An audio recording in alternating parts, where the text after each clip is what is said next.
Derrière les murs de leur communauté, rien de plus normal que la vie de ces religieuses. Et pourtant, les filles du chœur de Marie de Baugé, au cœur de l'Anjou, y gardent un trésor inestimable. Selon la tradition, cette croix a été intégralement taillée dans le bois de la vraie croix du Christ, découverte en 327 lors de fouilles menées à Jérusalem par l'impératrice Hélène, mère de l'empereur chrétien Constantin. Dans les fouilles qui sont faites au Golgotha, il y a des morceaux de croix en terre, 3 croix. Et c'est sur ce morceau de croix en terre au milieu qu'il y avait aussi un morceau de la plaque qu'avait fait mettre au-dessus de la tête du Christ Pilate, avec ces mots « Cet homme est le roi des Juifs » en latin, en grec et en hébreu. Donc, Hélène a tout de suite été voir le patriarche de Jérusalem, elle en a déposé un morceau, elle en a pris un morceau pour elle-même et un morceau pour son fils. Mais comment un fragment de la vraie croix a-t-il pu arriver ici ? Pour le comprendre, il faut remonter à 1241. L'évêque Thomas de Crète récompense un croisé angevin, le seigneur Jean d'Alluy, en lui offrant la croix à double traverse. Mère Claire Monique en a d'ailleurs la preuve dans ce coffre en fer, gardé dans un lieu tenu secret. C'est dans son bureau qu'elle l'ouvre devant nous. J'ouvre le coffre qui contient les rouleaux qui étaient accompagnés de la vraie croix et qui authentifient cette croix. À tous savoir faisons que le noble Jean d'Alluy, seigneur de Château et de Saint-Christophe, revenant des pays d'outre-mer, nous a paru digne de recevoir un morceau du bois salutaire de la croix vivifiante. Gervais, patriarche de Constantinople, d'heureuse mémoire, nous l'avait donné jadis et nous le concédons au noble susdit. Cette relique, nous le savons, Manuel, empereur de Constantinople, de bon renom, la portait au combat contre les ennemis de la croix. Ce parchemin est vraiment pour moi l'objet qui authentifie. Et il y a plusieurs vraies croix dans le monde.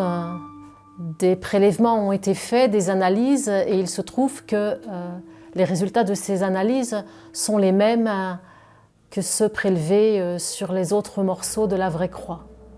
Chacun est libre de croire ou ne pas croire. Pour moi, c'est ma foi qui me fait affirmer que cette croix est la croix du Christ.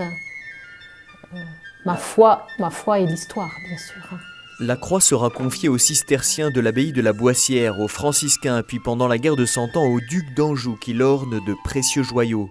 Louis Ier d'abord, puis René II de Lorraine, qui la donne pour emblème à son duché. La croix d'Anjou, devenue croix de Lorraine, est choisie comme symbole de la résistance pendant la Seconde Guerre mondiale.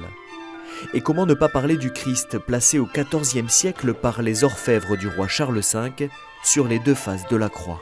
Nous avons ici le Christ avec l'agneau. Chaque fois je méditais cette croix et je croyais la connaître à force d'être près d'elle. Et chaque fois que je la quittais, j'avais l'impression que quelque chose m'échappait. Je ne comprenais pas. Je me suis dit, mais elle a quelque chose qui est particulier. Et c'est là que j'ai réalisé, je suis revenu ici, en regardant les 2 faces, que j'étais passé à côté du sens de cette croix. Et j'avais regardé, j'étais tombé sur l'aspect du Christ qui souffre ce village tragique. L'autre aussi, c'est Christ crucifié. Mais de l'autre côté, c'est l'homme qui meurt, mais le visage est en paix. J'ai regardé les signes qui étaient au sommet, au-dessus de la croix du Christ, et j'ai vu d'un côté qu'il y avait l'agneau, avec un tout petit signe de victoire, tout petit drapeau de la victoire qui était là, l'oriflamme. Et de l'autre côté, je me suis dit, mais attends, je comprends. La colombe qui représente pour nous chrétiens l'Esprit Saint. l'Église qui naît, le monde nouveau, de la vie nouvelle. Et je me suis dit, mon Dieu, c'est le mystère pascal. On ne reste pas à la mort, pas du tout. On ne reste pas à la croix, pas du tout. La croix invite à la vie.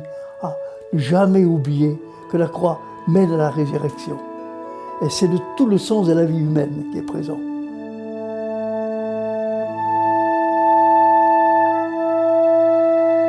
C'est très émouvant de pouvoir toucher là où Jésus était il y a 2000 ans. Je ne cache pas, j'ai pleuré.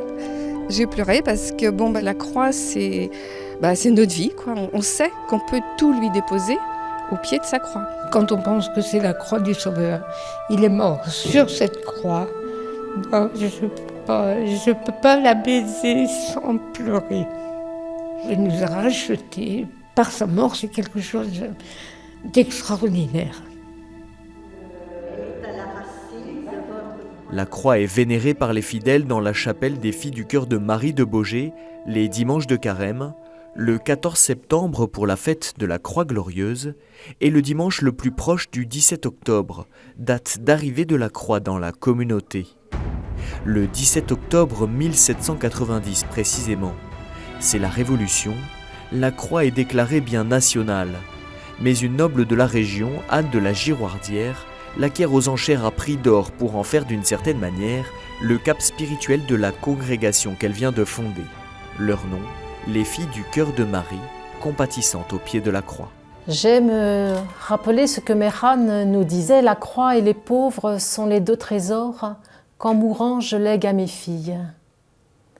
Et pour nous, bien sûr, la croix, elle nous rappelle la souffrance du Christ, que nous mettons en lien avec la souffrance des pauvres.